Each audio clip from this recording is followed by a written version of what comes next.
Hi everyone, this is Farmer Anik from PV School Gardens, and today we are going to be learning about the three sisters. I like to start off all my lessons with a question, and today's question is, how did Native Americans pass on valuable information to future generations? If you guessed storytelling, you're right. Native Americans told stories to pass on valuable information to future generations. And the story we're going to be talking about today is the Three Sisters, which is an Iroquois legend that talks of three sisters named Corn, Squash, and Beans who were inseparable. Let's talk about each sister and how they help each other. So starting with corn.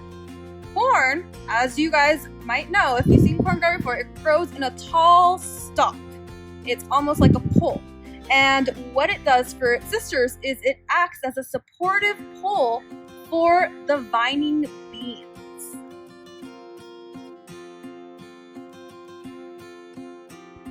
And that brings me to beans. Beans, they are a very important sister because they help both sisters by fixing the soil with nitrogen. And nitrogen is a really important nutrient that all plants love, including corn and squash. So that's what they do. They also help stabilize the corn stalk. Corns have really short root systems, so they can tip over really easily with just the strongest of winds. So the beans wrapping around the corn stalk help stabilize it into the ground so they don't tip over.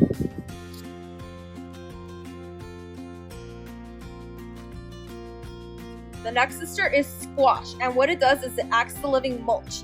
And what mulch does, it helps cover the ground and protects the soil to keep it moist and suppresses weeds from growing.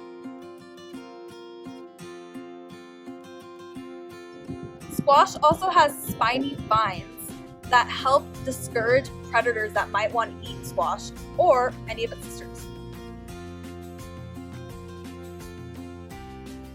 Not only do these three sisters help each other in growing, they also form a complete meal when harvested. Corn provides carbohydrates, which gives you energy. Beans are really rich in protein, which is a necessary part of every meal. And we have squash, which provides vitamins, it provides oils, and it provides fats to your diet.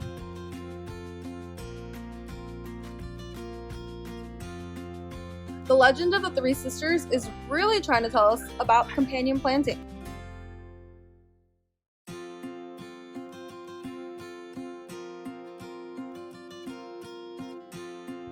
What companion planting is plants helping each other out. They act as buddies, and they provide each other with a very helpful environment to grow and thrive in.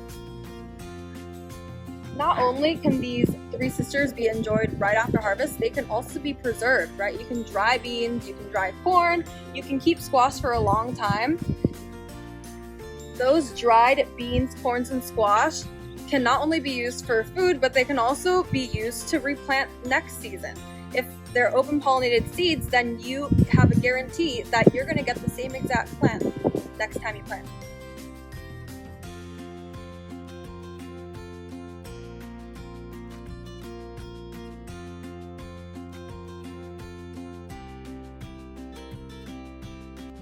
Okay, let's plant this Three Sisters garden. I have my three seeds here. I have corn seeds, zucchini seeds, which is a squash, and we have some whole beans, okay? First, I'm gonna start with corn. So when you're planting corn, it's really important that you are planting them close together and make several rows. Don't just make one row, because remember, corn is pollinated by the wind. I'm gonna do them really close, probably let's see what the package says. It says to plant them every 12 inches. I might even do a little closer than that, maybe like 8 inches. So I'll do about 3 rows here. And I'll do 1 seed. You can do 2 seeds if you want to make sure that you get at least 1 corn in each hole. But this is the spacing I'm doing.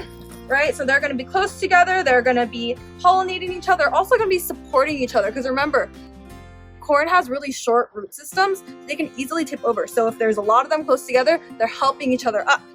But you can also put beans to help them stay up, right? The beans help support the corn.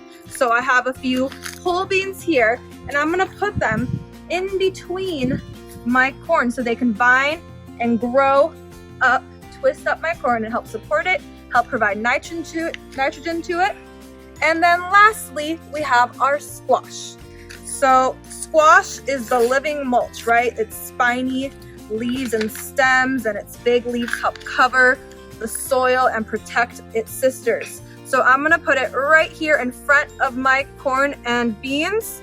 A squash get pretty big, so I can probably only fit one squash plant per every 2 square feet, I would say. So I'm gonna do one here, and then I'll do another one here. I like to put several squash seeds into each hole just to make sure I at least get one. If you are planting outside of a box, maybe you want to make a mound because that helps make sure they get enough warmth to germinate. And yeah, that is it, everyone. Thank you so much for joining us today. Make sure you follow us on Instagram at PV School Gardens and check out our new home and garden section on our website, pvschoolgardens.org.